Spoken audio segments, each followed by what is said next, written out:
Follow us sa aming bagong channel na Aswang Confessions. Kita-kits, don't forget Aswang Confessions.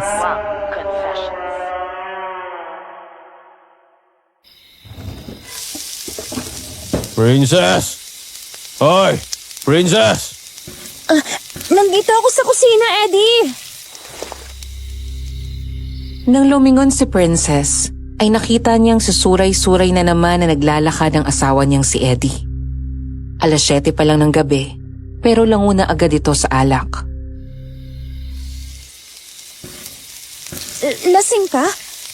Ang aga pa. Saan ka ba galing? Galing kami kila paring Kaloy. Nagkainuman kami ng konti. Dahil birthday ng anak niya. Magpahinga ka na muna dyan. Malapit na ako matapos magluto. Lumapit sa kanya ang asawa at yumakap sa bewang ni Princess. Napangiwi siya ng malanghap ang matapang na amoy ng alak mula dito, na may halong maasim na amoy ng pawis. Pasimple siyang umiwas ng yakapin ni Eddie at simulang halikan sa batok. Pagkatapos ay pinatay nito ang kalan, saka siya pinihit paharap. Eddie, ano ba? Nagluluto ako. Mamaya na yan. Hindi pa naman ako nagugutom. Ako muna ang asikasuhin mo, Ang aga-aga pa. Maligo ka muna doon. Sige na. Pinag-iinit mo ang katawan ko eh. Muling umiwas si Princess nang maglakbay ang kamay ng asawa sa katawan nito. Habang nangyayari iyon, ay abot langit ang dasal niya na sana'y hindi siya saktan. Matagal nang walang gana si Princess sa asawa. Matagal na niya itong gustong takasan dahil sa inabot niyang pang-aabuso mula dito. Eddie, pwede bang wag muna ngayon? Ang dami ko pang ginagawa eh. Ano ba? Ha? Mas mahalaga ba kaysa sa akin yung mga punyetang gawain na yan? Asawa mo ko, Princess. Tungkulin mo na ibigay ang pangangailangan ko. Alam ko naman yun. Ang sa akin lang, wag muna ngayon. Kahit mamaya na, bago tayo matulog. Hindi. Kapag sinabi kong gusto ko magsiping tayo. O baka naman may iba kang lalaki, ha? Kaya ayaw mo akong pagbigyan, no? Ha? Ano? Wala akong lalaki. Ilang beses ko ba kailangan sabihin sa'yo yan? Sinunggaban nito ang baba niya at mahigpit iyong hinawakan. Napaiyak si Princess nang sunod-sunod siyang sampalin ni Eddie. Pagkatapos ay sapilitan siyang dinala sa kwarto at hinagis sa kama. Takot na takot siyang umatras at sumiksik sa sulok habang umiiyak. Habang ang asawa niya ay parang demonyong hayok na hayok sa laman kung umisi habang naguhubad ng damit. Napatili siya nang hawakan nito ang paa niya, sabay hilahin palapit. Wag, Eddie! Parang awa mo na! Tumatanggi ka na sa akin ngayon, ha? Sinong pinagmamalaki mo? Ang lalaki mo? Wala akong lalaki! Wala! Sinungaling ka?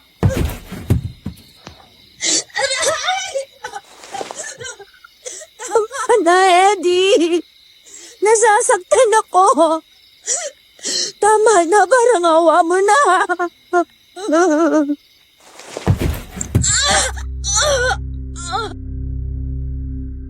Sampal, suntok, sabunot, sipa at kung ano-ano pa. Lahat ng iyon ay natanggap ni Princess mula sa abusado nitong asawa dahil ang ayaw niya itong pagbigyan. Kahit anong pagmamakaawa niya ay hindi siya pinansin nito. Hindi pa nasiyahan si Eddie at sinuntok siya sa puso ng malakas. Nang hindi na niya magawang pumiglas, Kinuha nito ang sinturon at tinali ang mga kamay ni Princess. Parang kandilang nauupo si Princess dahil sa sakit. Bigla siyang nanghina at nawala ng kakayahan na lumaban at ipagtanggol ang sarili mula sa abusadong asawa.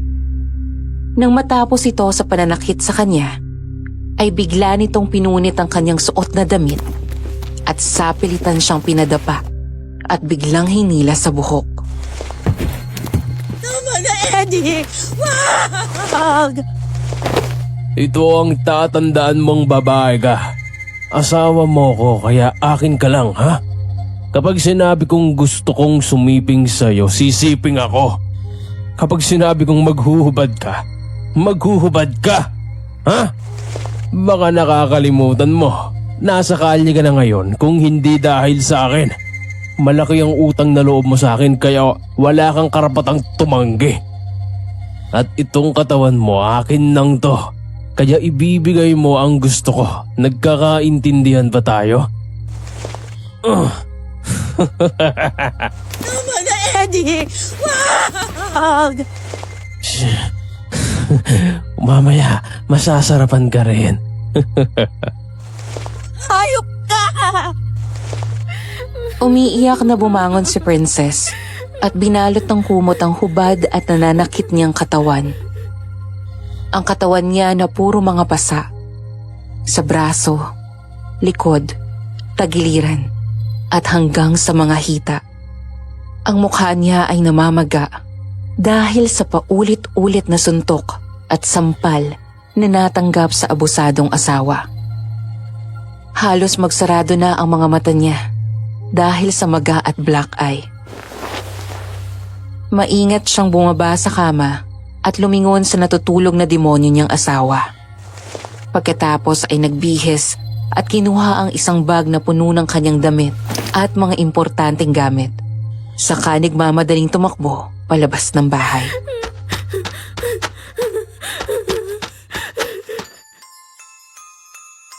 Isang magandang araw sa iyo, Madam Venus. Sana ay nasa mabuti kayong kalagayan habang binabasa ninyo ang sulat ko. Isa ako sa mga masugid ninyong tagapakinig. Habang nagtatrabaho ako sa furniture shop, ay nakikinig kami ng mga kwentong kababalaghan na tinatampok ninyo sa inyong channel. Kaya naman, naisip ko na ikwento ang sarili kong karanasan tungkol sa mga aswang. Itago niyo na lamang ako sa pangalan na Richard. Bukod sa negosyo namin, na paggawa ng mga furnitures, ay isang magaling na albularyo ang tatay ko. Kilala siya dito sa amin na Mang Cesar.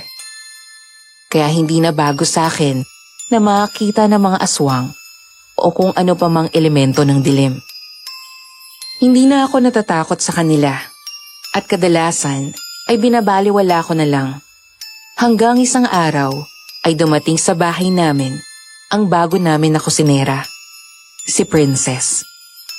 Ang kababata na halos mahigit isang dekada ko nang hindi nakita. Sa pagdating niya sa amin, doon na nagsunod-sunod ang pag-atake sa amin ng aswang.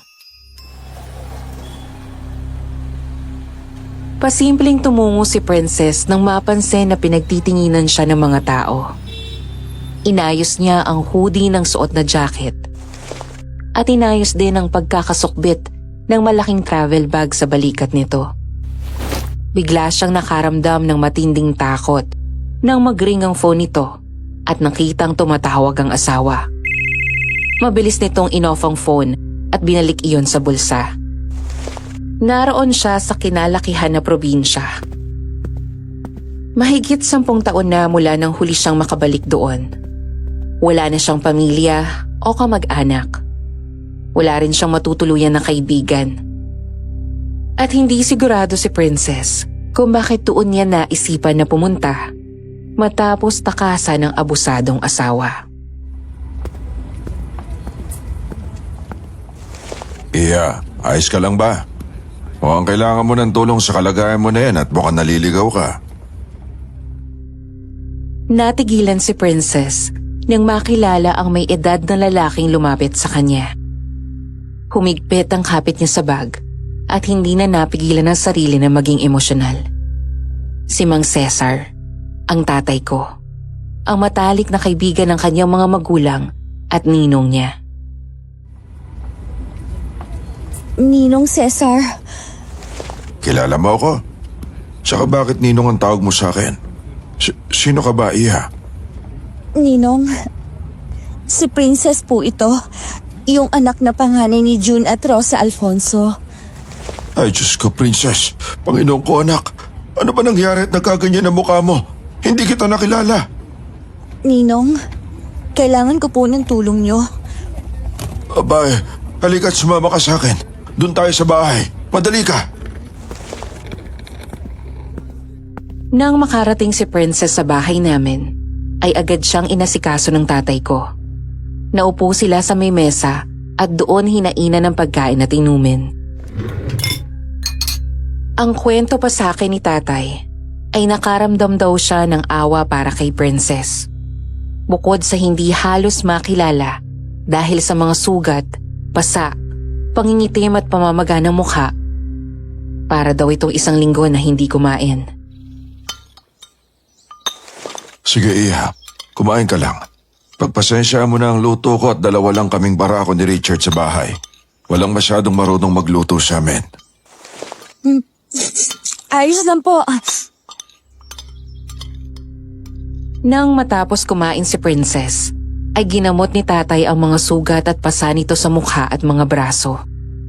Nagdidikdik si tatay ng dahon ng malunggay at sinamahan pa ng iba pang halamang gamot. Pagkatapos ay pinahiran ng langis na ang tatay ko mismo ang gumawa. Saka dinampi ang mga dinikdik na halaman sa sugat at pasa sa mukha ni Princess. Ano po yan, Ninong? Huwag ka mag-alala. Itong halaman na to mabisang panggamot. Madaling mawawala ang pamamaga ng mukha at maghihilom agad ang mga sugat mo. Pero papasamahan pa rin kita kay Richard sa doktor para mabigyan ka ng tamang gamot. Antibiotic ba? Kumusta na po pala si Richard? May asawa na po ba siya? Naku, wala pa. Walang kahilig-hilig sa babae yon at puro trabaho ang inaatupag. Hanggang sa hindi nakatiis si tatay at nagtanong na kung ano nangyari sa babaeng nakilala ko noon na prinsesa kung ituring ng pamilya nito. Ang dating pinalaki na puno ng marangyang bagay at pagmamahal. Halos hindi pa dapuan sa lamok. Ngayon heto at parang tinalikuran ng mundo ang itsura. Ano bang nangyari sa'yo at nagkaganyan ka? Binubugbog po ako ng asawa ko. Ninong, mainitin po ang ulo ni Eddie eh. Lalo na po kapag nakakainom siya. Anong sabi ng mga magulang mo? Kumusta na sila mami mo? Mga kapatid mo? 5 taon na po silang patay, Ninong. Ano? Paano nangyari yun? Noong umalis po kami dito para manirahan sa Maynila, mas lumaki at lumago ang negosyo nila doon. Naging mas maayos ang buhay namin pero si Daddy, nalulung siya sa sugal. Dumating sa punto na hindi namin alam na bukod sa pagsusugal ay nalubog na rin siya sa alak at paggamit ng bawal na gamot. Hindi namin alam na dahil sa mga bisyo niya ay naubos na pala ang pera namin at naibenta na mga properties namin.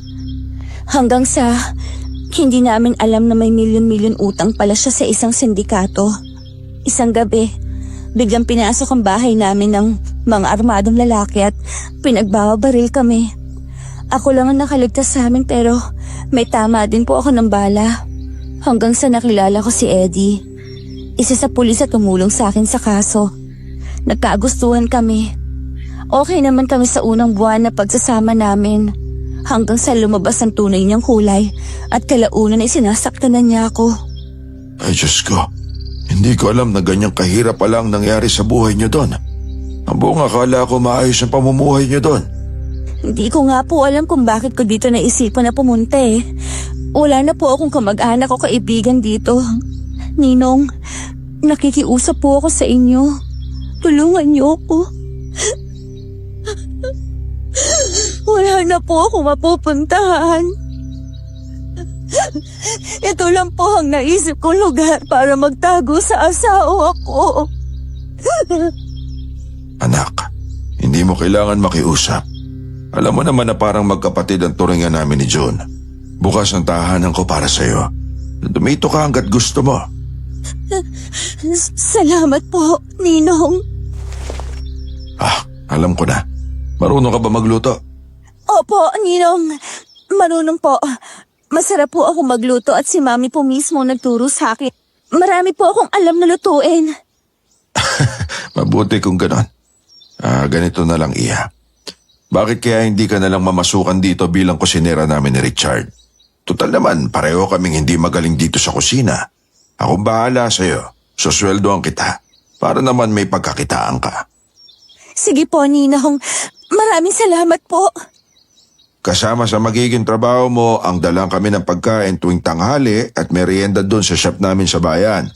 Bukas ng umaga, pasasamahan kita kay Richard pagkagaling niyo doon sa doktor para maituro niyo sa'yo kung saan ang shop namin. Sige po, Ninong. Anong gusto niyong iluto ko ngayong gabi? Ginisang munggo yung medyo marami ang sabaw at pritong galunggong. Sige, Ninong. Sige, at sasabihin ko kay Richard na mag-uwi ng mga sahog mamaya. Sa ngayon, halika, sumama ka sa akin sa taas. Ipapakita ko sa iyo ang magiging kwarto mo.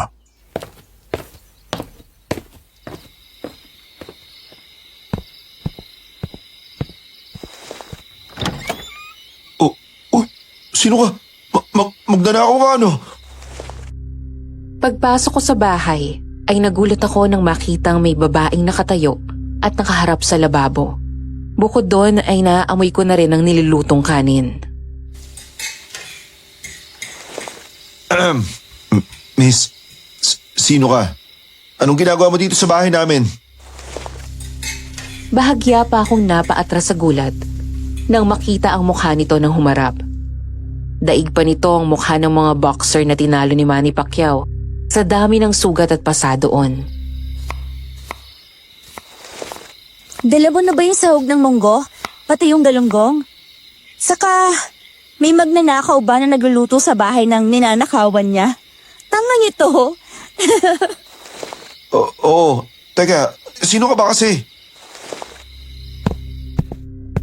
Hindi agad ito sumagot at kinuha ang mga dala ko na pinamili sa palengke. Pagkatapos ay agad itong bumalik sa kusina at nagsimula sa paghihiwa ng mga rikado. Ang bilis mo namang makalimot, Tukmol. Nang marinig ko ang salitang iyon, ay nanlaki ang mga mata ko. Nagmadali ako sa paglapit dito. Pagkatapos ay bigla akong hinawakan ito sa balikat at hinarap sa akin. Tiningnan ko ito mula ulo hanggang paa. Hindi ako makapaniwala na ang nasa harap ko ay ang princess na kasabayan kong lumaki. Ang kababata at ang paborito kong asarin noon. Ang secret crush ko mula pagkabata. Princess? Hi, Richard. Anong ginagawa mo dito? Ba't ganyan ang mukha mo? Ano nangyari? Relax. Mamaya ikakwento ko sa'yo. Sa ngayon, magpahinga ka muna tapos maligo ka. Ako na ang bahala sa pagkain ni Ninong mula ngayon. Nang matapos kumain, ay umakyat na rin ang kwarto si Princess. Nang maiwan kami ng tatay ko sa sala, ay saka ko siya kinausap. Lumabas ako ng bahay kung saan natagpuan ko ang tatay ko na nakaupo sa labas kung saan umiinom ito ng beer. Tulog na ba si Princess? Hindi pa po. Nasa banyo pa, naliligo. May kasama na tayong babae ngayon. Mag-iingat ka na sa mga kilos mo. Huwag ka na maglalakad-lakad na nakabrief o boxer na akala mo macho dancer ka. Tay, ba't hindi nyo naman sinabi sa akin na nandito si Princess? Ay, nakalimutan ko. Gawa ng biglangan tumawag ang kliyente natin. Dito na po ba siya titira? Depende yun sa kanya. Hindi naman siya iba sa atin. Ba't naman nagkaganon po yung mukha niya? Ba't hindi siyang tanungin mo? Princess? Bukas yan. Pasok. Nang buksan ko ang pinto, ay naabutan ko siyang nakatayo sa bintana at nakatanaw sa madilim na paligid. Nasa loob ng kakahuyan ng aming bahay, kaya naman sobrang dilim kapag gabi. At ang mga solar lights sa labas ang nagbibigay liwanag doon. Bir, umiinom ka ba? Hindi. Pero amin na, kailangan ko ng alak ngayon eh. Ang pait! Kakamustahin dapat kita eh. Kaso, obvious naman hindi ka okay. Ano ba nangyari sa'yo? Tagal na mula nung uli tayo nakita. May asawa ka na ba? Hindi ba naikwento ni Ninong? Hindi eh. Ang asawa ko nga ang dahilan kaya ganito ang mukha ko eh. Kinuwento ni Princess ang nangyari sa buong pamilya niya hanggang sa kung paano nakilala ang asawa nito. Sa pagitan ng mga salita ay ramdam ko ang bigat at puot nito. Sa bawat hikbe at patak nito ng luha ay nakikita ko ang takot at paghihirap ng kalooban niya. Maya-maya ay tinungga nito ang bote ng beer.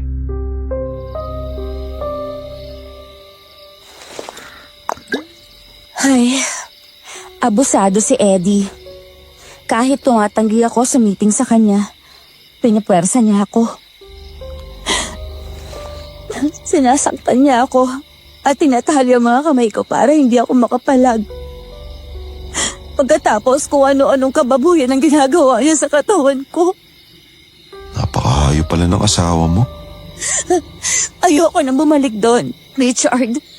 Baka kapag bumalik ako kay Eddie, ay hindi magtagal at sumunod ako kila Mami. Dumito ka hanggat gusto mo. Nasa liblib tong bahay. Hindi ka niya basta mahahanap dito.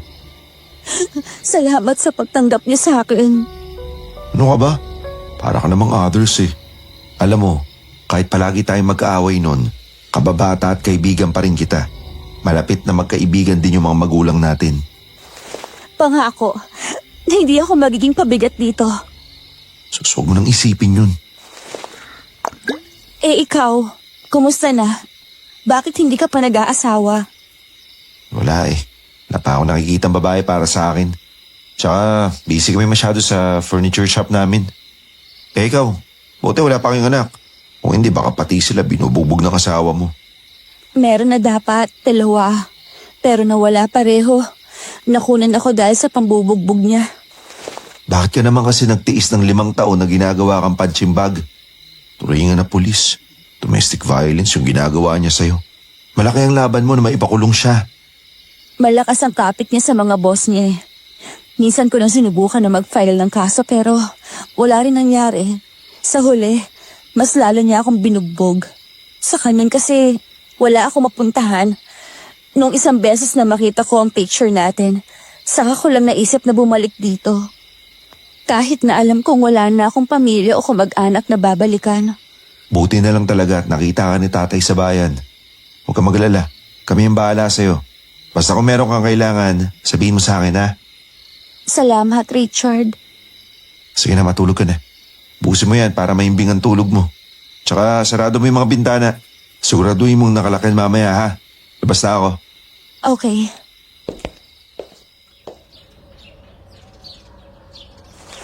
Salamat po, Doc. Oh, inumin mo na yung mga gamot mo ha. Para mabilis mag-ilaw yung mga sugat mo tapos huwag mong kakalimutan pahig to.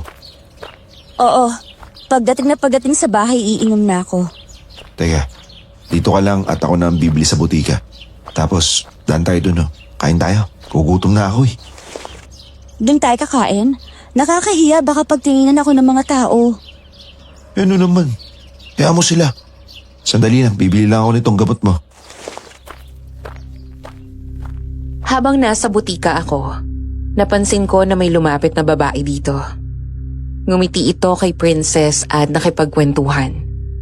Hindi ko maintindihan kung tamang hinala lang ako o dahil umiiral ang pagkaanak ng albularyo ko. Pero iba ang kutob ko sa babaeng iyon. Dahil nang lumingon ito sa akin at magtama ang tingin namin, ay nangalisag ang balahibo ko. Nakasuot ng itim na damit ang babae at may balabal na nakapatong sa balikat nito na kulay itim din. Naikwento sa akin ni Princess na basta na lang daw itong lumapit sa kanya. Ako pala si Leona. Nakita kita nung nakaraang araw sa terminal. Napansin ko kasi ang mga pasamo ng araw na yon. Medyo nag-aalala ko. Okay ka na ba? Oo, salamat. Ako naman si Princess. Hindi ko na itatanong kasi parang alam ko na. Nakaka-relate ako sa'yo. Minsan na rin akong biktima ng pang-aabuso ng stepfather ko. Talaga? Anong ginawa mo? Ayun, naaagnas na siya. Hindi nga. Oo, nakita na lang siyang patay. Kaya nung mawala siya, saka ako umalis at nagpakalayo hanggang sa dito na nga ako napadpad. Buti ka pa nakalaya ka na. Ako kasi hindi ko alam kung hanggang kailan ako makakapagtago, lalo na at pulis siya. Magtago ka hanggat kaya mo. Diba doon ka nakatira sa bahay sa may kakahuyan? Liblib yun, malabong basta kanya mahanap. Isa pa ang layo natin sa Maynila. Paano mo nalaman? Ha? Kasi nakita ko kayong naglalakad ni Mang Cesar, yung albularyo. Galing kasi ako sa falls doon sa gubat. Alam mo, maganda doon sa falls na yon. Lagi ako naliligo doon. Salamat ha. Sige, gusto ko makita yon. Pero magpapaalam muna ako. Mahigit 10 taon ako nawala dito sa bayan na to eh. Wala na dito ang mga dating kaibigan ko. Pwede naman tayong maging magkaibigan.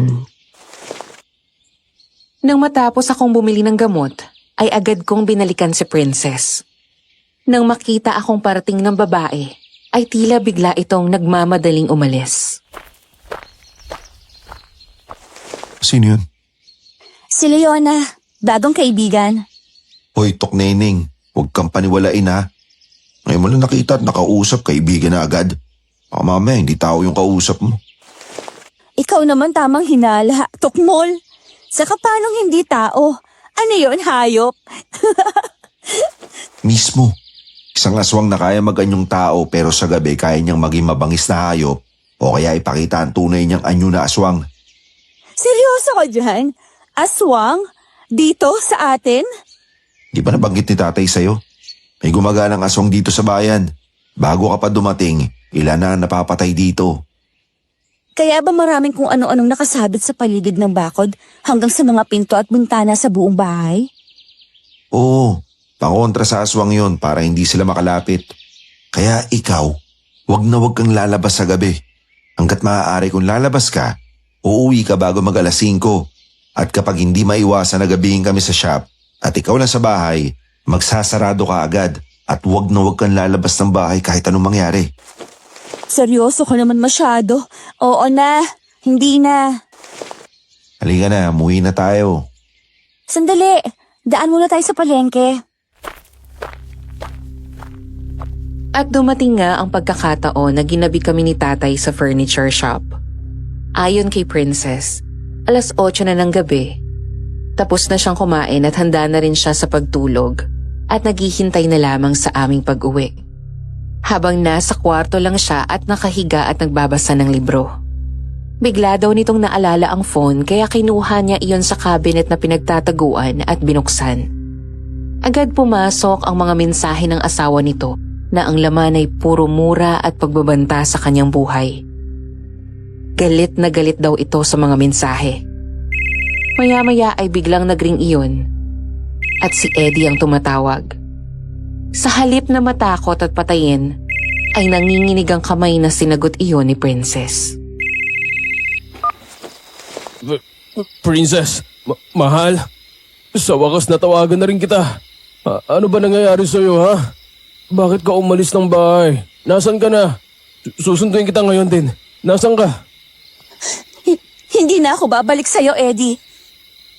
Hindi ko na kaya mga pang-aabuso mo sa akin. Mula ngayon, hiwalay na tayo. Makikipaghiwalay ka na? Ikaw, iiwan mo ako? Talaga? Para kanino? Sa lalaki mo? Siguro magkasama kayo, no? Ano? Umamin ka nga. Ilang beses ko bang sasabihin sa'yo na wala akong lalaki? Wala! Hoy, Princess. makinig kang mabuti ha. Ako ang magsasabi kung kailan tayo maghihiwalay. Kaya bumalik ka dito ngayon bago pa ako ang makahanap sa'yo. Dahil kapag ako ang pumunta kung saan mang impyerno ka naroon, papatayin kita. Eh di hanapin mo ako. Hindi na ako natatakot sa'yo. Magkamatayan na pero hindi ako babalik sa'yo. Tama ng pambababoy mo sa akin. Sawang-sawa na ako. Aba, ang lakas ng loob mo ngayon ha. Matapang ka na. Sinong pinagmamalaki mo? Ha? Yung lalaki mo? At anong pinagmamalaki mo ngayon? Tanga ka. Mahina ka kaya walang ibang lalaking magtsatsaga sa'yo kundi ako lang. Nadesyon akong kausapin ka ngayon para formal na magpaalam sa'yo, Eddie. Hindi na ako babalik sa'yo. Dahil hindi ko kailangan ng lalaking hindi ako kayang irespeto. Dahil hindi asawa ang tingin mo sa akin, kundi katulong at parausan mo. Princess, hindi mo pwedeng gawin to sa akin. Hindi mo kayang makipaghiwalay sa akin. Kaya ko.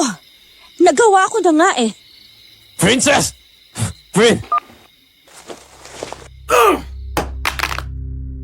Matapos kausapin ng asawa, ay agad pinatay muli ni Princess ang phone at inalis ang kanyang SIM card. Saka pinalitan iyon ng bago na binili namin sa bayan. Ayon dito ay ibang gaan sa dibdib ang naramdaman niya matapos kausapin ng asawa at manindigan para sa sarili. Sa unang pagkakataon ay napangiti si Princess. Ngunit ang sayang naramdaman ay biglang napalitan ng takot nang may marinig siyang malakas na pagaspas mula sa labas.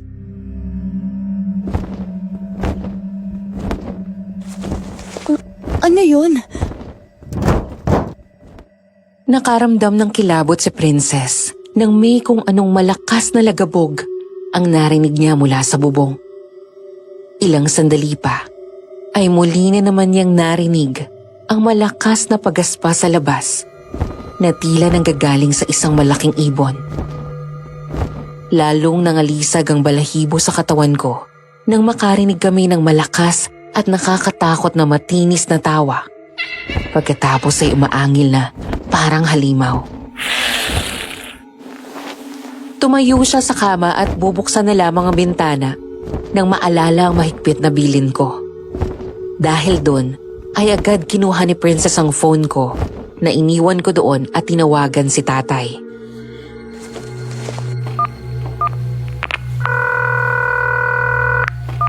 Hello, Ninong? Princess, ako to. Pauwi na kami.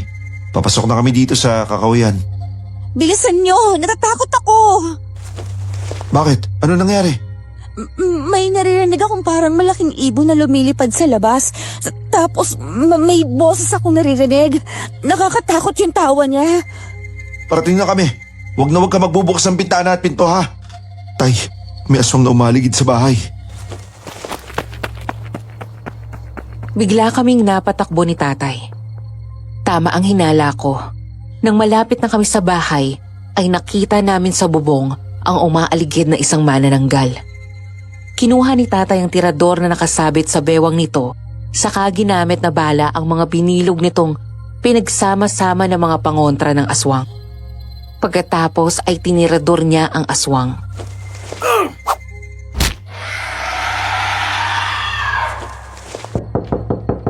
Princess! Buksan mo ang pinto!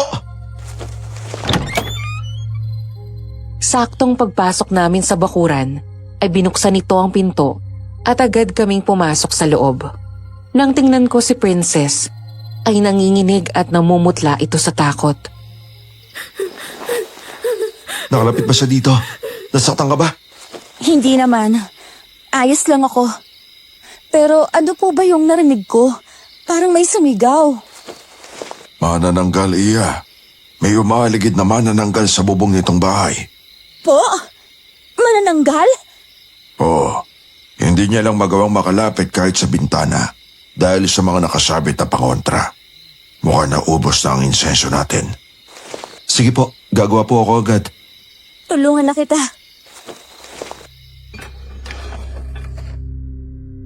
Lumipas ang mga araw at unti-unting naghilom ang mga sugat sa mukha at katawan ni Princess. unti-unti rin lumalabas ang totoo at magandang mukha nito na tinago ng dinanas na karahasan. Doon ko lang din napansin na mas gumanda si Princess ngayon. Malayo sa princess na nakilala ko noon. Chubby, puro tagyawat ang mukha at hindi marunong mag-ayos. Ugly duckling kung tawagin ko siya noon. Kapag gusto ko siyang asarin, minsan tokneneng dahil mahilig itong kumain nun. Ngayon ay napakaganda na nito. Makinis ang mukha. Itim na itim ang buhok at unat. Kahit walang make-up ay lumulutang ang kagandahan. Ngayon ko lang din napansin na maganda ang pares ng mga mata nito at matangos ang ilong. Ang mga labi naman nito'y natural na mapula. Nung dumating dito sa amin si Princess, ay humpak ang mga pisngi nito at nangangayayat. Ngunit ngayon sa loob lamang ng maikling panahon, ay nagkalaman na ito kaya mas lalo itong gumanda. At habang tinitingnan ko siya, hindi ako makapaniwala na ang ganito kaganda at kabait na babae ay kayang saktan at bugbugin ang asawa nito. Pero aaminin ko, hindi naging madali sa akin na mag-adjust sa pagdating ni Princess. Dahil may mga pagkakataon pa rin na nakakalimutan ko na may babae na kaming kasama dito ni tatay.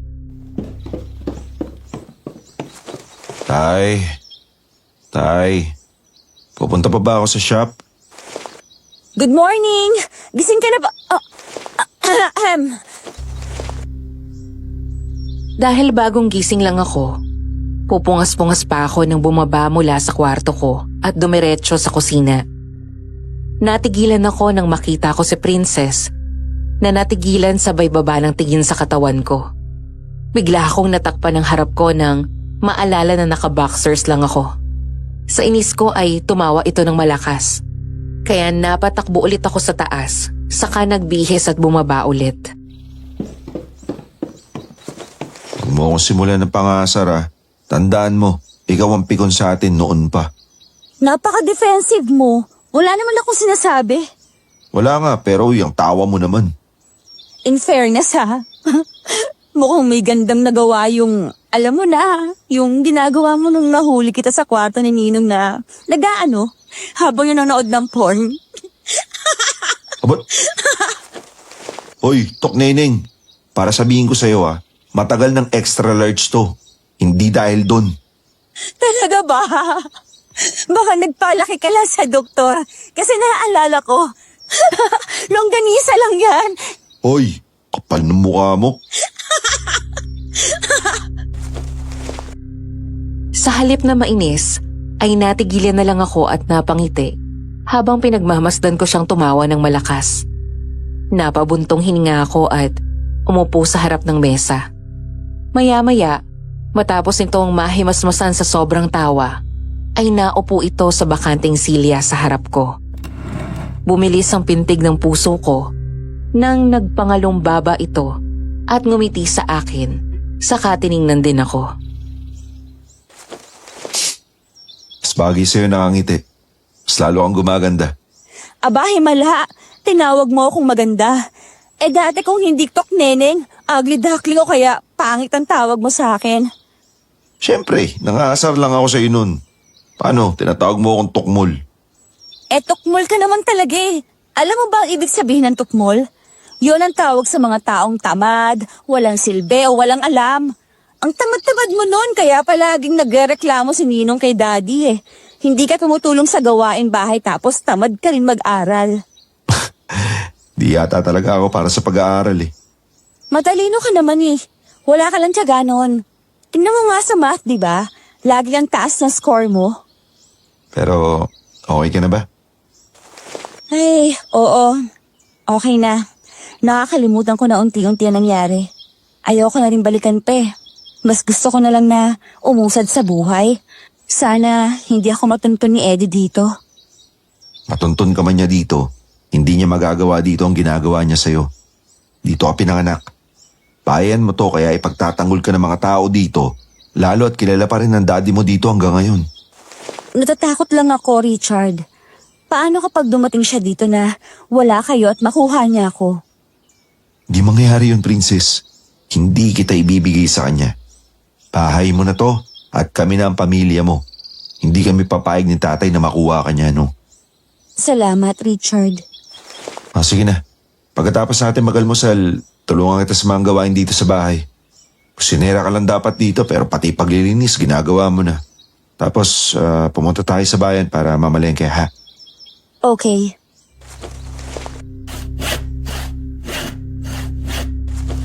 Napahinto ako sa ginagawa kong paglagari nang mapansin ko ang tatay ko. Tahimik ito habang nakaupo at ngumunguya ng nganga. Pagkatapos ay nakapikit ito habang hawak ang pendant ng suot na medalyon. Nang hindi ako makatiis, ay lumipat ako at nag-usisa. Dahil alam ko na kapag ganun, ay kausap nito ang kanyang bantay.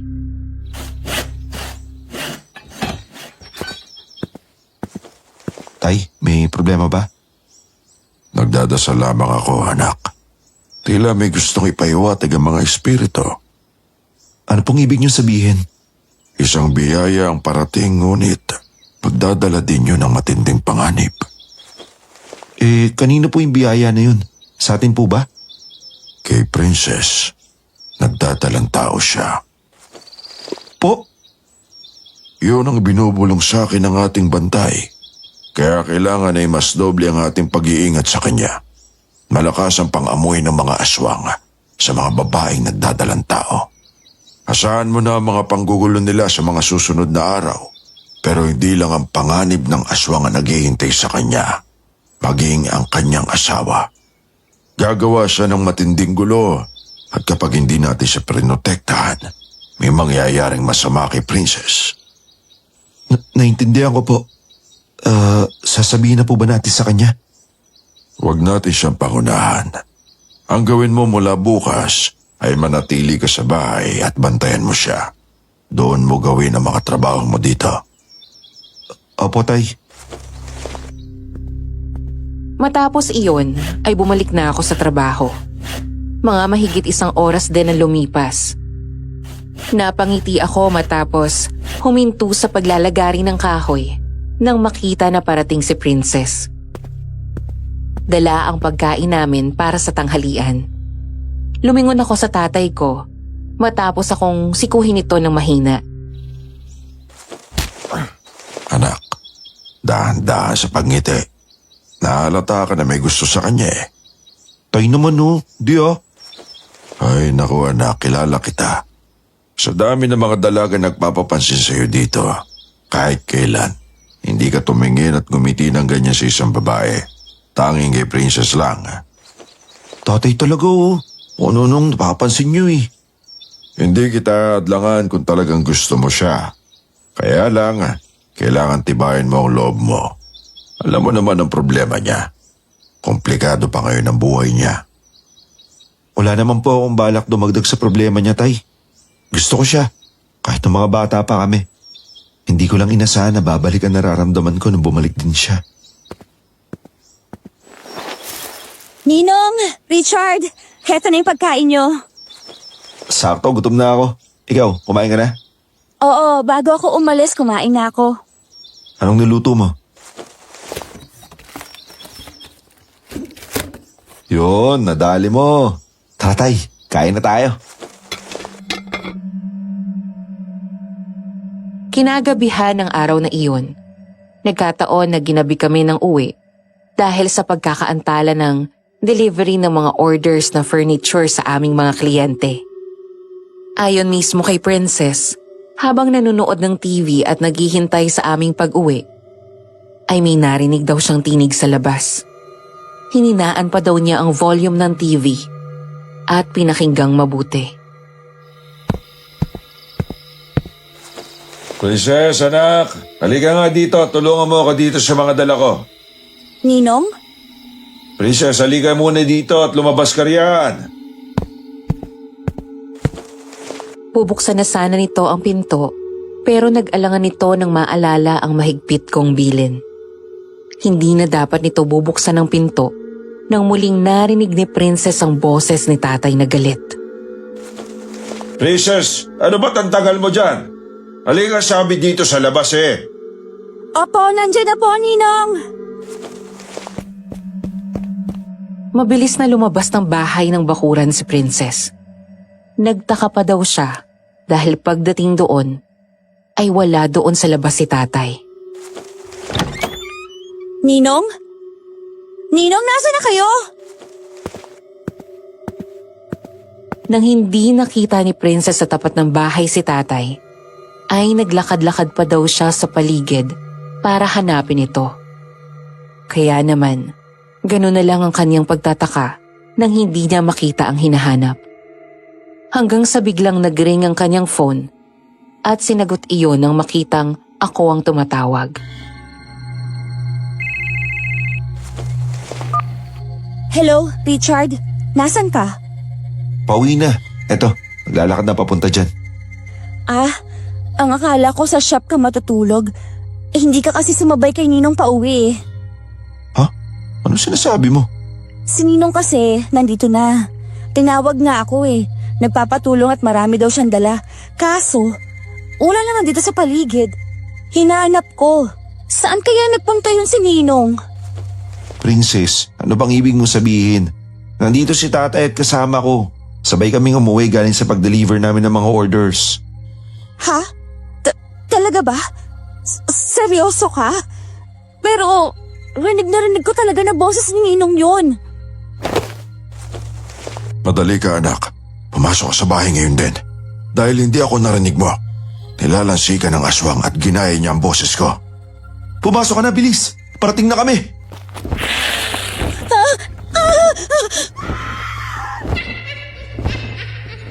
Ang kwento sa akin ni Princess ay napatingala siya sa mga puno nang marinig ang isang nakakakilabot na tawa. Nang itapat ang flashlight ng hawak na phone, gano'n na lang ang takot na kanyang naramdaman nang makita ang isang aswang. Isang manananggal at nagtatago ito sa makapal na mga sanga ng mataas na puno. Richard! Aswang! May manananggal! Tumakbo ka na, bilis! Mabilis na tumakbo si Princess nang lumipad palapit sa kanya ang manananggal. Halos madapa siya sa bilis ng pagtakbo. Ngunit naabutan pa rin siya ng aswang at nahawakan sa balikat. Wag! Layuan mo ako! Demonyo ka! Napasigaw ng malakas si Princess kasabay ng pagpupumiglas nito ay natumba ito sa lupa. Nahawakan siya sa leeg ng aswang at nagtangka na kagatin at hawakan sa tiyan para dukutin ang laman loob niya, pero nanlaban si Princess. Wag! Layuan mo ako! Halos panawan ng ulirat si Princess dahil sa takot ng makita ng malapitan ang nakakatakot nitong mukha. Nanlilisik ang mga mata, makapalang kilay na parang isang demonyo, habang umaagos ang dugo mula sa bibig nito. Makapal ang kulay itim at magulong buhok nito. Ang mga pakpak nito ay animo gaya sa isang paniki. Ang mga tenga nito ay mahaba at patulis. Matutulis din at mahaba ang mga kuko sa kamay at mga pangil nito. At ang ibang parte ng bituka nito ay nakalawit mula sa loob ng katawan nito. Diyos ko! Iligtas niyo po ako! Sinabunutan ni Princess ang aswang at sinubukan nitong suntukin ng ilang beses sa mukha. Pagkatapos ay dumakot siya ng lupa at sinaboy iyon sa mata ng aswang. Nang mabitawan na siya nito, ay saka pa lang nakatayo si Princess at mabilis na nakatakbo. Pero agad nakabawi ang aswang at nahabol siya. Nang hawakan siya sa buhok nito, ay naabot ni Princess ang asin na nakalagay sa ibabaw ng bakod, maging ang bawang. Pagkatapos ay sinaboy nito ang asin at dinikit ang bawang sa mukha ng manananggal. Princess! Nang makarating kami, ay naabutan namin ni tatay ang panlalaban niya sa aswang. Mabilis kong kinuha ang sibat na gawa sa kahoy at binato iyon sa aswang. Tinamaan ko ang aswang sa balikat, pagkatapos ay mabilis itong tumakas.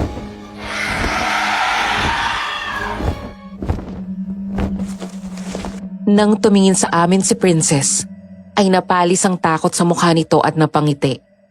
Mabilis akong tumakbo palapit sa kanya at walang pag-aatubiling niyakap siya ng mahigpit. Anak, nasaktan ka ba? Hindi naman po masyado. May sugat ka. Mukhang galing sa kuko ng manananggal. Halina't pumasok sa loob at nang magamot ko ang sugat mo. Pagdating sa loob ng bahay, ay agad naming pinaupo si Princess sa sofa. Pagkatapos ay mabilis naming hinanda ang mga gamit. Bata pa lang ay katulong na ako ni tatay sa tuwing manggagamot siya. Kaya kahit hindi sabihin, ay alam na alam ko ang gagawin. Maglaga ka ng dahon ng bayabas, bilis. Opo, tay. Agad akong sumunod sa inutos ni tatay. Nang matapos ihanda ang mga gamit nito, ay naupo ako sa harap ni Princess. Hinugasan ni tatay ang sugat ng tubig na pinakuluan sa dahon ng bayabas. Pagkatapos ay pinagpipit-pit niya ng bawang na nilagyan ko ng asin, kasama ng dinikdik na dahon ng malunggay at iba pang halaman na mabisang panggamot sa kagat o kalmot ng aswang. Pinahiran muna ni tatay ng langis na ginawa nito ang sugat ni Princess bago tinapal ang mga dahon at tinakpan ng gasa. Ninong, ano po yung mga nakalagay dito sa loob ng bote ng langis? Ang mga iyon ay kahoy ng sinukuan at kamangyan. Tapos bawang at yung mga bato na yon ay mga mutya o mga batong buhay. Hindi ito basta langis. May kasama itong dasal at orasyon. Kaya mabisa itong panggamot sa mga kagat at kalmot ng aswang. Mabuti na lang at mababaw lang ang galos mo. Ninong, salamat po ha. Pati na rin sa'yo, Richard. Pasensya na po kung sinuway kong mahigpit na bilin nyo. Wala kang kasalanan. Wala ka pa namang alam tungkol sa mga aswang eh. Hindi mo pa kabisado yung mga galaw nila. Isa sa mga paraan ng aswang, gayahin ang boses ng mga tao sa paligid ng gusto nilang biktimahin. Kaya mag-iingat kang mabuti. Dahil kahit kailan, hindi kita inutusan na lumabas kapag kumagat na ang dilim. Huwag kang basta maniniwala sa mga naririnig sa gitna ng kadiliman. Opo. O siya, sige at ako patang-pata na ang katawan ko sa maghapon na trabaho. Papahinga na ako. Good night, Ninong. Maraming salamat po ulit. Nang maiwan kaming dalawa ni Princess, ay ngumiti ako dito at parang bata na ginulo ko ang buhok nito. Pagkatapos ay tinabihan ko siya. Napatingin ako sa kamay ni Princess nang mapansin na nanginginig pa rin ang mga kamay nito. Nanginginig ka pa? Okay ka lang? Natatakot pa rin ako, Richard. Hindi ko makalimutan yung mukha ng manananggal. Mawawala din yan. Magdasal ka ng mataintim. Sabi ni Ninong kanina, ginagaya ng aswang ang boses ng tao sa paligid na gusto niyang maging biktima. Ibig sabihin, ako talaga ang pakay niya. Bakit ako? Maaaring dahil bago ka sa paningin niya at isang dayo ang tingin niya sa'yo. O kaya mabango ka sa pangamoy ng aswang. Nakakatakot na tuloy kapag gabi. Kaya mo, bukas hindi na ako alis ng bahay. Dito na ako gagawa ng ibang orders para hindi ka na nag-iisa. Talaga? Oo naman. Baka rin kasi nalulungkot ka na dito na nag-iisa ka sa umaga. Nang hindi ako nakatiis, ay hinila ko siya palapit at niyakap ng mahigpit. Ang akala ko ay lalayo agad ito, pero sa halip ay gumanti ng yakap si Princess. Bagay na labis kong kinatuwa. Mas lalo nagdiwang ang damdamin ko nang isandal niya ang ulo sa balikat ko at tila doon nagpahinga. Ang sarap pala na may yumayakap sa akin na ganito. Nakalimutan ko na ang feeling na may naglalambing. Mula ngayon, kung gusto mo magpahinga o natatakot ka o nalulungkot, pwede ngayon makap sa akin kahit anong oras.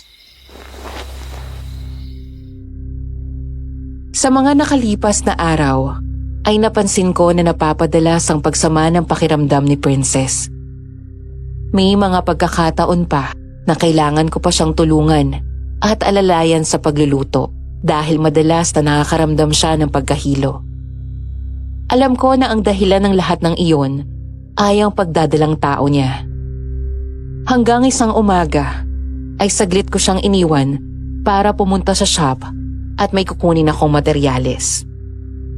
Dahil wala ngang kasama sa bahay si Princess, ay umuwi ako agad pagkatapos bumili ng pansit na gustong-gusto nitong kainin. Pero pagdating ko doon, wala na si Princess na kanina ay iniwan ko lang na natutulog. Princess! Naiwan na bukas ang pinto sa harap ng bahay. Hinanap ko siya pero wala doon si Princess. Agad akong nakaramdam ng takot at pag-aalala sa kanya. Mabilis akong tumakbo palabas ng bahay at hinanap siya. Princess! Nasaan ka na? Princess! Hinanap ko siya sa paligid. Ngunit hindi ko nakita kahit ang anino nito. Mas dumoble ang pag-aalala ko. Alam na alam ni Princess na hindi siya pwedeng lumabas mag-isa, lalong-lalo na doon sa gubat. Hanggang sa isang malakas na sigaw ng pamilyar na boses ng babae ang narinig ko. Princess! Nasaan ka? Princess! Agad akong tumakbo at sinundan ang pinanggagalingan ng sigaw. Ganun na lang ang panlalaki ng mga mata ko sa takot nang makita ko si Princess na nakalupasay sa lupa. Sumisiksik ito sa puno habang umiiyak sa takot dahil may isang malaking itim na aso sa harapan nito. Nanilisik ang mga mata at umaangil habang tumutulo ang laway. Si Princess naman ay may hawak na putol na sanga ng kahoy at iyon ang ginamit nitong armas. Lumayo ka sa akin! Subukan mo lumapit, isasaksak ko talaga sa'yo to!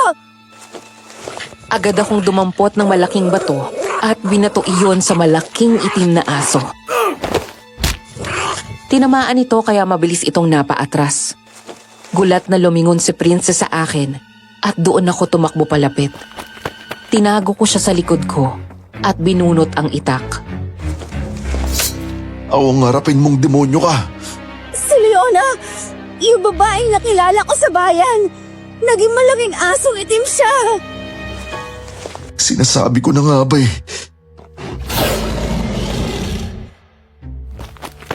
Hanggang sa biglang sumugod agad sa akin ang aswang.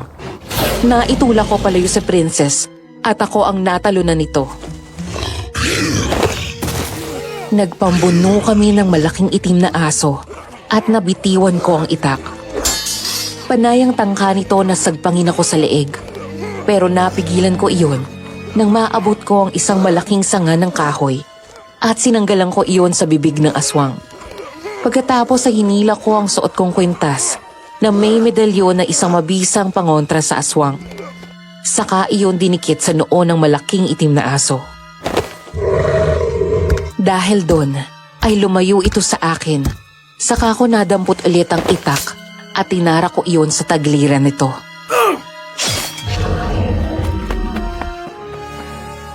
Mabilis itong tumakbo palayo at sumuot sa makapal na halaman. Richard, okay ka lang? Nasaktan ka ba? Okay lang ako. Ikaw, nasaktan ka ba? Hindi naman. Ano bang ginagawa mo dito? Di ba iniwan kita sa bahay na natutulog? Oo nga. Pero bigla akong naalimpungatan kasi may narinig akong bumubulong sa tenga ko. Hindi ko alam kung sino. Naalala ko na bumangon ako at bumaba hanggang sa makalabas ng bahay. Nakita ko, naroon si Leona, yung babaeng nakilala ko sa bayan. Pagkatapos nun, wala na akong maalala matapos yun. Hindi ko alam paano ako nakarating dito. Namalayan ko na lang na nandito na ako tapos biglang naging malaking itim na aso si Leona. Mabuti na lang at hindi ako nahuli ng dating. Kailangan talaga mas doblehin pa natin ang pag-iingat. Halika na, umuwi na tayo.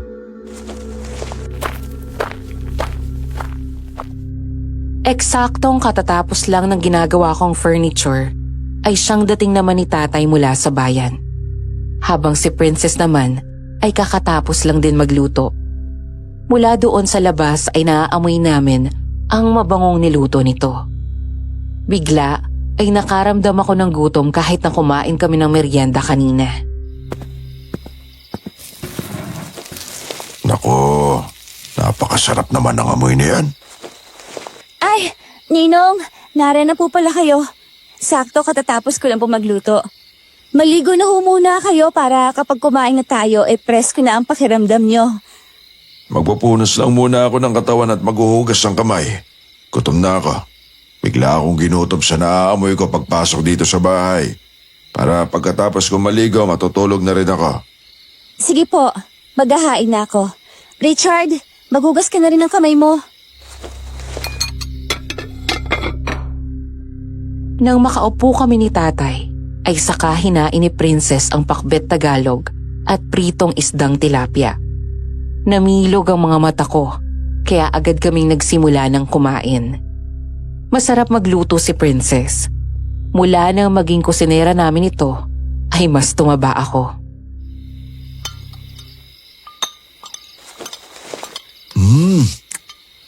Sarap. The best ka talaga. Kaya tumataba ako mula nang dumating ka eh. Sarap mo magluto. Huwag ka nang aalis dito ha. Salamat naman po at nagustuhan nyo. Nga pala, may tanong ko lang. Ikaw ba may balak pang umalis dito? Kung hindi nyo ho ako palalayasin dito, Ninong, dito na talaga ako. Ibig sabihin, wala ka na talagang planong umalis dito? Masaya na ako dito kasama kayo, Ninong. Mabuti kung ganon. Lumito ka hanggat gusto mo. Yak na matatahimik na ang daddy mo dahil alam niya na nasa mabuti kang kamay. Ay, teka. Ubus na pala itong laman na mangkok. Lalagyan ko po ng ulam. Agad itong tumayo para maglagay pa ng ulam. Ako naman, dinala ko na ang kaldero ng kanin at pinatong iyon sa mesa. Kakalapag lang ni Princess ng ulam nang bigla itong mahilo at muntik ng matumba. Mabuti na lang at mabilis akong nakaalalay. Oh, Princess, okay ka lang? Biglang umikot ang tingin ko eh. Paupo ka muna at uminom ng tubig. Bukas sa bukas din magpapasama ako dito kay Richard at pumunta kayo sa doktor. Marahil dyan sa kondisyon mo kaya ka nahihilo. Okay lang naman po ako, Ninong. Di mo ba napapansin ang sarili mo nitong nakaraang araw? Palaging masama ang pakiramdam mo. Nahihili ka sa maasim na pagkain at panahihilo at suka mo. Oo nga po, napansin ko rin. Nagtataka nga po ako dahil hindi naman din ako sakitin. Buntis ka, Iya. Kinabukasan ay pumunta nga kami sa OB-GYN para magpa-check up. Kumpirmado, tama si tatay. Buntis nga si Princess. Doon ay in-ultrasound si Princess. Nakita ko ang saya sa mukha nito nang marinig naming pareho ang heartbeat ng bata. Parang ako ang totoong ama dahil mas excited pa yata ako kumpara dito. Sa kabila ng ngiti ay baka sa mata nito ang lungkot at takot. Matapos itong suriin ng doktor sa isang pribadong silid, ay kasunod nitong lumabas si Princess. Inayos pa nito ang damit na bumalik sa upuan at tumabi sa akin. Doc, kumusta na ho siya at yung baby? Wala ho kayong dapat ipag-alala sa misis nyo. Malusog silang mag-ina. Narinig nyo naman kanina ang lakas ng heartbeat niya. Ano ho ang mga bawal sa kanya? Limitahan ng kape. Okay na siguro yung mga once a day lang. Iwasang kumain ng mga karne na halos hindi luto gaya ng steak. Bawal din sa kanya yung mga hilaw na itlog. Kailangan yung mga lutong-luto. Pati yung mga sushi, hilaw na talaba at mga clams. At wag niyong masyadong papagurin si Mrs. ha, Mister? Okay lang ang maglabing-labing pero hinay-hinay lang. At kailangan iwas stress, huwag masyadong magpapakapagod at kumain ng mabuti, Mrs. Opo, Doc. Salamat po. Magkita tayo sa next check-up mo, ha? Ingatan mo yung sarili mo at saka si baby. Nang makalabas kami sa klinik, ay doon bumulalas ng iyak si Princess. Mabilis ko siyang niyakap ng mahigpit at inalo. Ramdam ko ang magkahalong tuwa at takot mula sa kanya. Kaya naman pinaramdam ko ng mga sandaling iyon na hindi siya nag-iisa.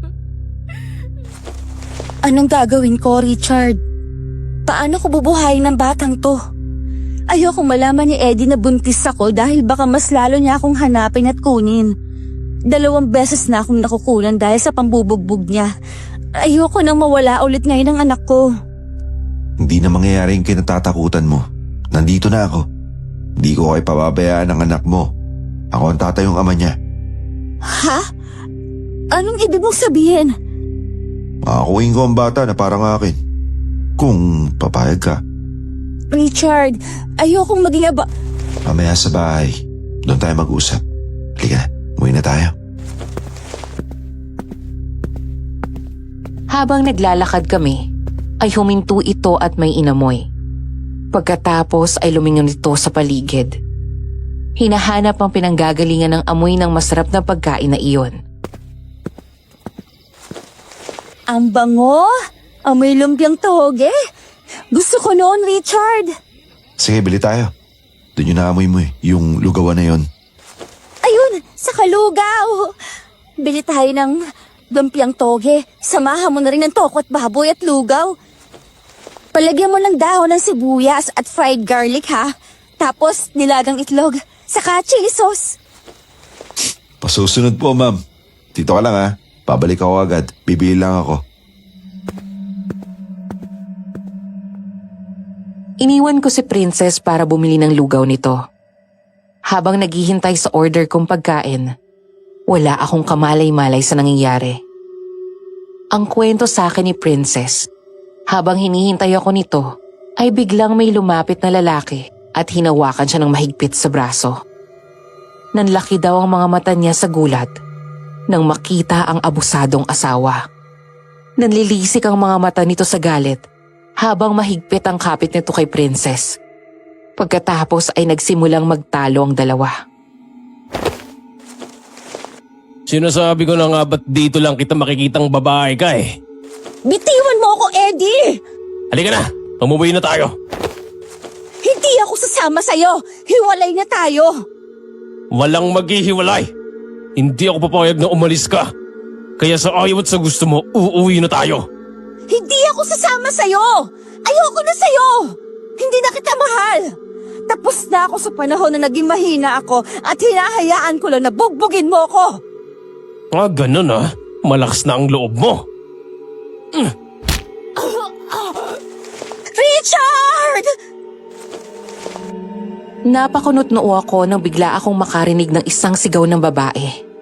Ganun na lamang ang panlalaki ng mga mata ko nang makita si Princess na takot ang muka habang hawak ito ng isang lalaki sa kamay. Galit na galit ito at biglang sinampal ng malakas si Princess. Gumanti naman ito ng sampal at hinampas ng malakas sa mukha ang asawa gamit ang bag nito. Bigla akong iniwan ang binibili ko at tumakbo. Habang palapit ako, ay nakita kong sinampal pa nito ng 3 magkakasunod si Princess. Pagkatapos ay sinuntok at tinamaan sa braso. Nang akma itong maninipa, ay doon ako dumating at inunahan ko ito. Sinipa ko ito sa sikmura pagkatapos ay sinuntok din ng 3 magkakasunod si Eddie. Tama na, Eddie! Tama na! Taran, sino ka ha?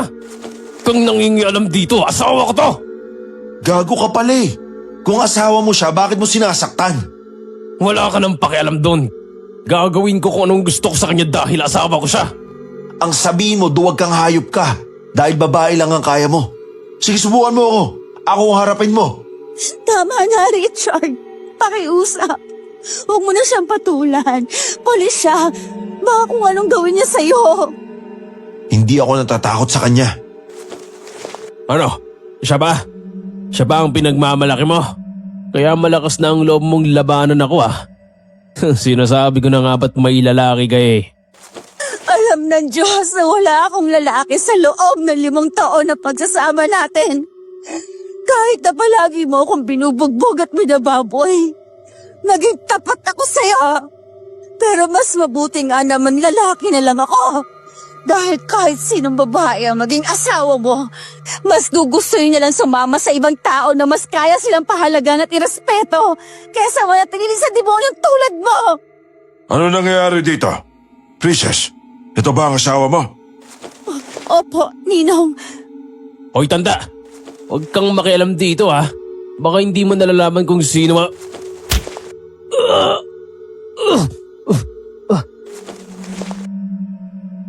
Hindi pinatapos ni tatay ang pagsasalita ni Eddie at biglang hinampas ng hawak nitong tungkod sa balikat. Sa likod, tiyan, braso, mga hita at sa ulo. Kahit ang makatayo ay hindi nito nagawa. Nang akmang bubunot ito ng baril, ay hinataw ng mabilis ni tatay ng tungkod ang kamay nito. Hoy, wala ka sa lugar nyo. Wala akong pakialam kung pulis ka. Kung doon sa inyo naghahari-harian ka, pues hindi pwede dito yung asal mo. Muwi ka na dahil hindi ko ibabalik sa'yo ang inaanak ko. Nagkamali ka na sinaktan, bata. Dahil baka kapag natuwa ako sa'yo, baka umuwi ka ng Maynila na inuuod ang loob ng tiyan mo. Huwag mo akong amunin, ha? Richard, iuwi mo na si Princess. Ako nang bahala dito. Princess! Bumalik ka dito! Prince! Subukan mong tumayo dyan. Kung hindi, lulumpuhin kita. Maingat kong dinampian ng cold compress ang mga pasa nito sa mukha. Nakaramdam ako ng awa habang pinagmamasdan si Princess. Habang ang puso ko naman ay nagngingit-ngit sa galit para sa Eddie na iyon. Naroon kami sa kwarto niya at nakaupo ito sa kama. Masakit pa? Oo. Dapat ako lumayo sa tabi mo eh. Sinama na lang kita sa lugawan. Dami kasing tao sa loob kaya naisip ko na baka mahilo ka lang dun eh. Huwag ka mag-alala. Okay lang ako. Nakita mo naman nung unang dating ko dito, mas malala pa ang itsura ko. Sanay na ako.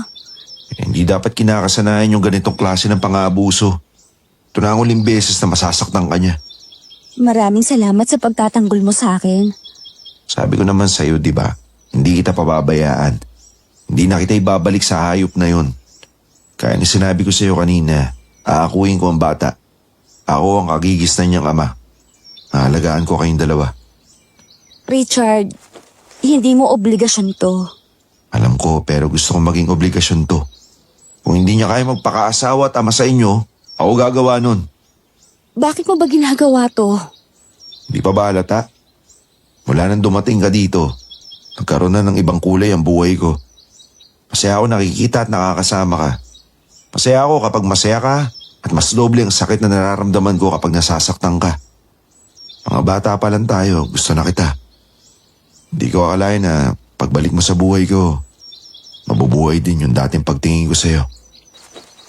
Princess, mahal kita. Mahal na mahal.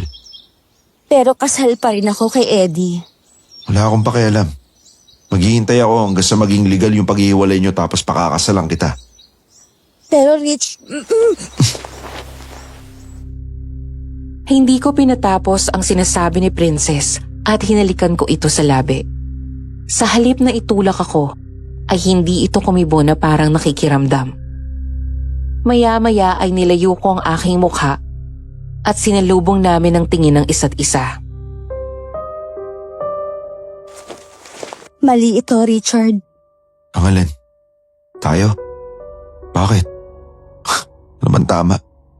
Naroon ka nga sa asawa mo pero halos patayin ka sa bugbog. At hindi asawa ang tingin niya sa'yo, kundi isang bagay na pag-aari niya.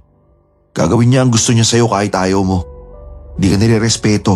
Hindi lang bilang babae, kung hindi bilang tao. Yun ba ang tama sa'yo? Dahil kung yun nga, dito na lang ako sa sinasabi mong mali.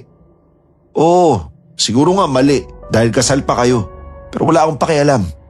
Dahil mas importante sa akin na ligtas ka dito sa piling ko. Natatakot ako.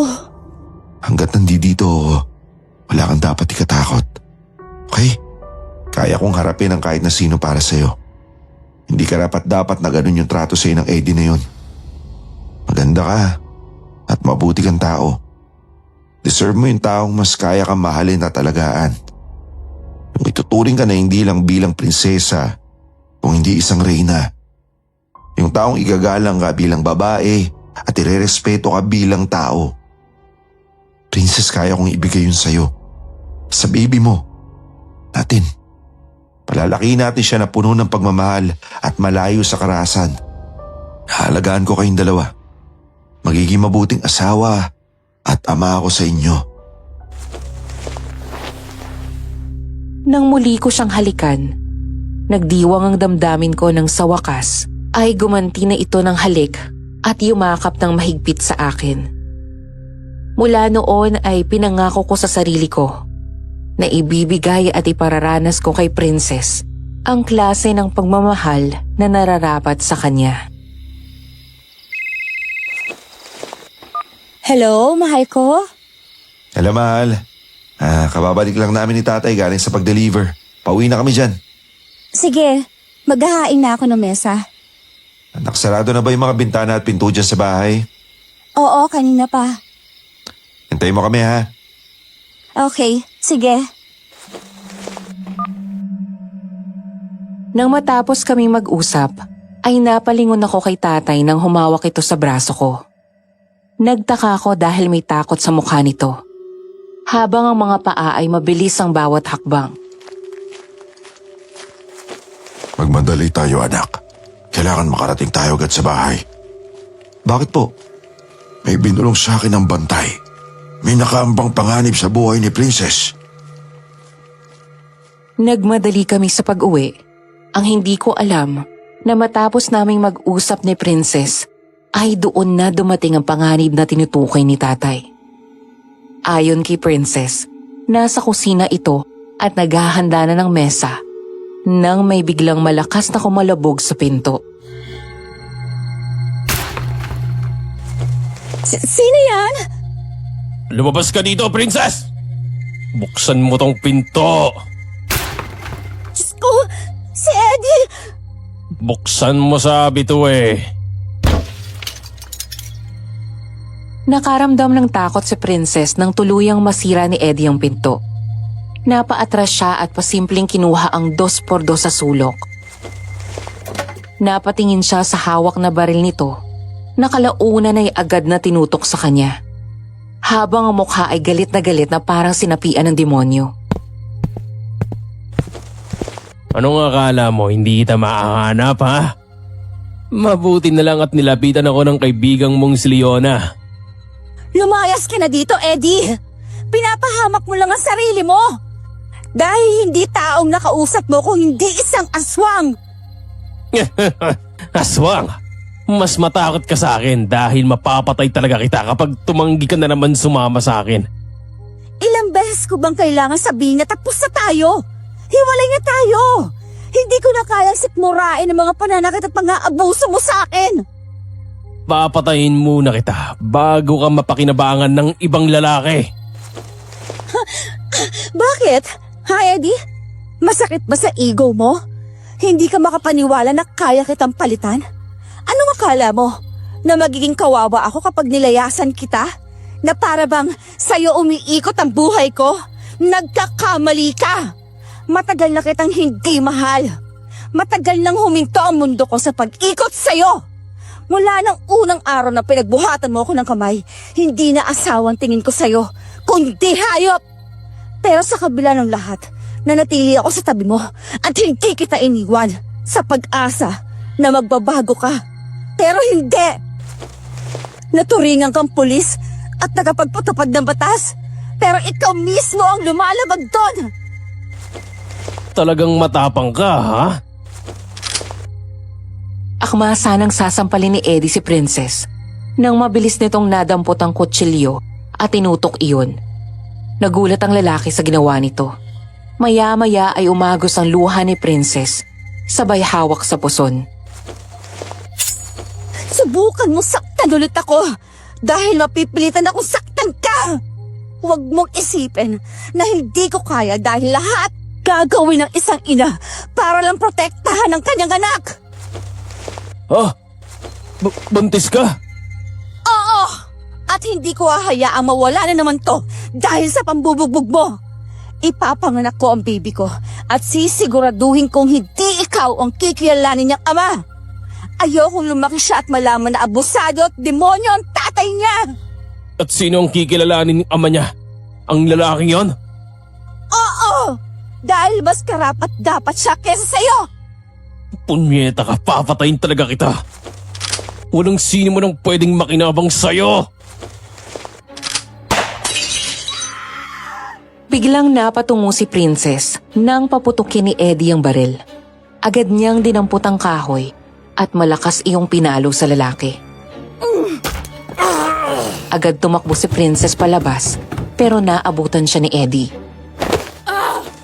Hinablot nito ang kanyang buhok sabay hagis dito at tumama siya sa mesa. Agad lumapit si Eddie at sinampal siya ng malakas ng 2 beses.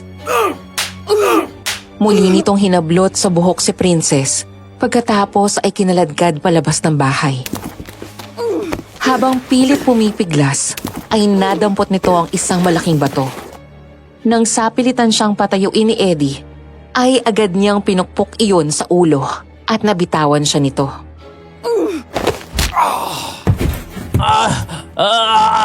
Gago kang babae ka, papatayin kita. Sinabi ko nang hindi na ako natatakot sa'yo. Princess! Dahil napunta sa akin ang atensyon ni Princess, nahablot itong muli ni Eddie sa buhok, sabay sampal ng malakas dito. Tila hindi pa nasiyahan dahil sinekmuraan pa nito si Princess, kaya agad itong napahiga sa lupa. Magkahalong galit at pag-aalala ang naramdaman ko. Mabilis akong tumakbo palapit at agad na sinuntok si Eddie. Sinubukan akong tutukan ito ng baril pero agad kong natabig ang kamay nito. Sinuntok ko siyang muli ng 2 magkasunod pero nakabawi ito at nakagante ng isang suntok sa mukha sa akin at sa tiyan. Pagkatapos ay sinipa ako ni Eddie kaya bumagsak ako sa lupa. Eddie, tama na! Ito ba ang pinagmamalaki mo, ha? Ito ba? Aray. Hindi na ituloy ni Eddie ang sinasabi dahil agad ko itong nasipa sa tiyan. Pagkatapos ay bumangon ako at sinuntok ito ng 3 magkakasunod sa mukha. Nagpambuno kami at nagkagulong-gulong sa lupa. Muli kaming nagkapalitan ng suntok hanggang sa pareho kaming bumagsak sa lupa. Layuan mo ang asawa ko. Maaaring ikaw nga ang asawa sa papel. Pero mula nang pinili mong saktan si Princess, doon palang ikaw na mismong nag-alis ng karapatan sa sarili mo bilang asawa niya. Kaya ikaw ang lumayo sa kanya. Hindi mo pwedeng kunin ang asawa ko. Pasensya na pare. Nakuha ko na. Ako ang pinili, hindi ikaw. Hayop ka. Hayop ka. Masayop ka. Mas masaol ka pa sa hayop pagkatapos sa mga kahayupang ginawa mo sa kanya. Hindi ka tao. Demonyo ka. Kaya hindi mo mababawi sa akin si Princess. Tama na, Richard! Kailangan na natin pumasok sa loob. Si Leon ang nagdala sa kanya dito. Jack, nasa paligid lang din siya. Richard, nasa paligid lang ang aswang. Halika na. Iwan na natin siya dyan. Tumakbo ka na, Eddie! Takbo! Mapapahamak ka! Maniwala ka sa akin, aswang ang babaeng nakausap mo kanina! Umalis ka na! Lumayas ka na dito. Hindi mo alam kung gano'ng kapanganib ang lugar na to. Kung gusto mo pang mabuhay, umalis ka na! Halika na, Richard! Narin na siya! Mabilis akong nilapitan ni Princess at inalalayang tumayo. Nagmadali kaming tumakbo palapit ng bahay. Kasunod noon na ibiglang umalingaw-ngaw ang malakas na putok ng baril. Richard! Anak! Napaluhod ako sa lupa matapos tamaan ng bala sa likod sa bandang balikat. Nang lumingon ako, ay nakita ko na lang na nakatutok ang baril nito sa akin. Ngunit ang sumunod na nangyari ang hindi namin inaasahan. Biglang dumating ang manananggal at sinunggaban si Ed at kinagat sa leeg.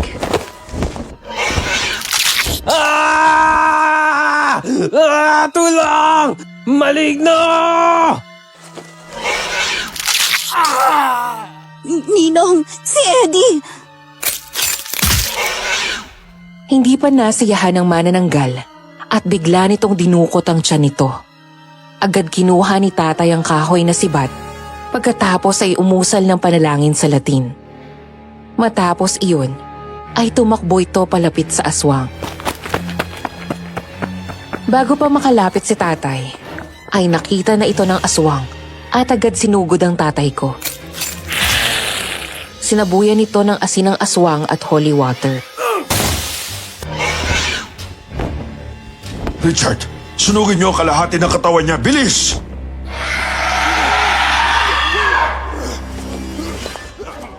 Habang nilalabanan nito ang aswang, ay inalalayan naman ako ni Princess at hinanap namin ang kalahati ng katawan ng manananggal.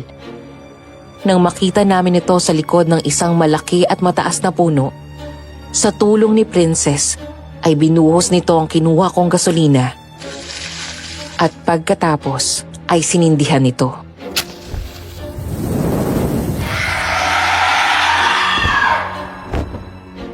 Lilipad sana papunta sa amin ang manananggal, pero agad iyon nasibat ni tatay at tinamaan sa dibdib.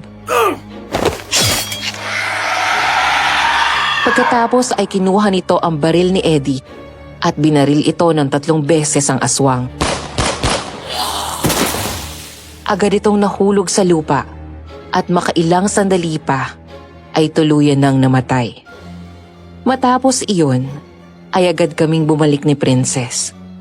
Akma nitong lalapitan si Eddie, pero pinigilan ko iyon nang makitang wakwak ang siya nito at binawian na ng buhay na dilat ang mga mata.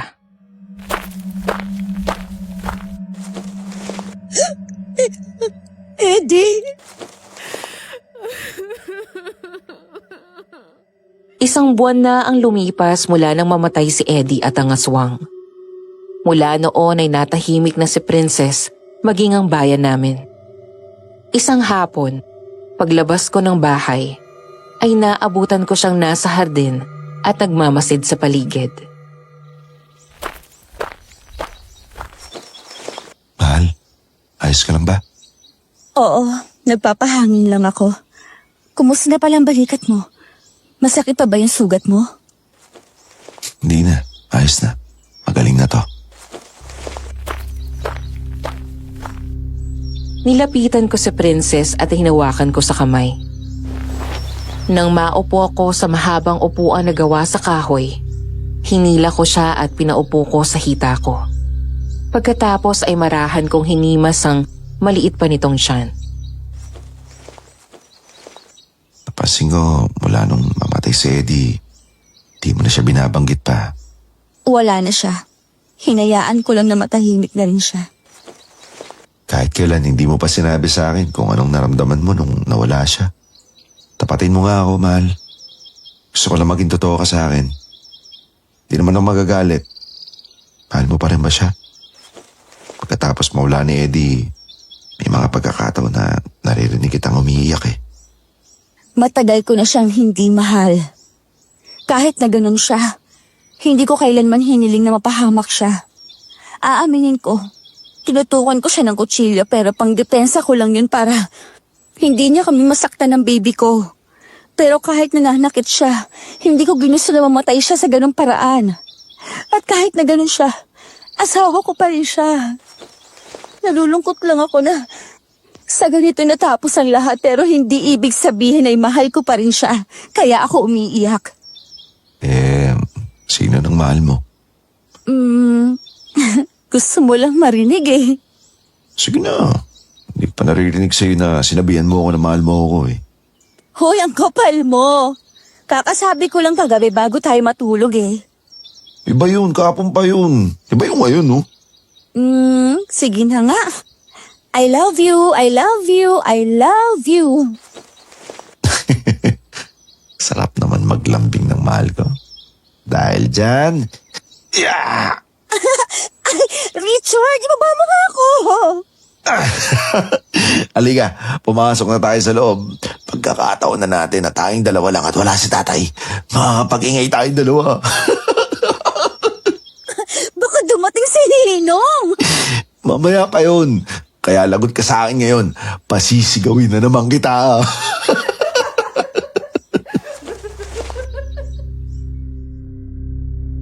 Madam Venus, nung bago bumalik si Princess sa buhay ko, ang akala ko ay nakita ko na ang pinaka nakakatakot na aswang. Pero nagkamali ako. Matapos ang naging karanasan ni Princess, sa kamay ng mismong tao na dapat magmamahal, mag-aalaga, at katawang nito sa buhay.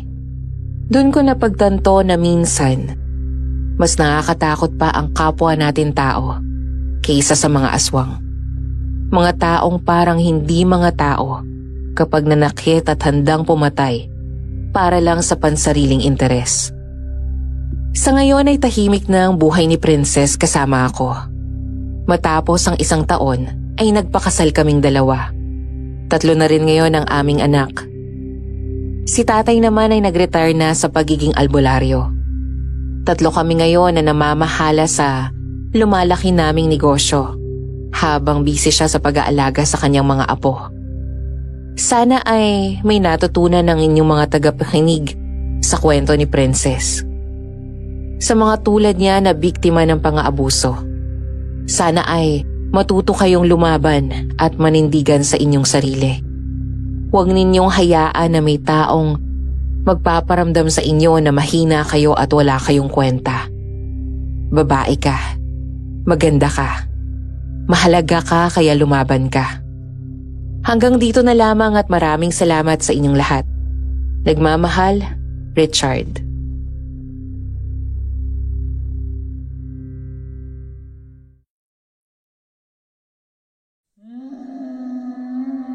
Follow us sa aming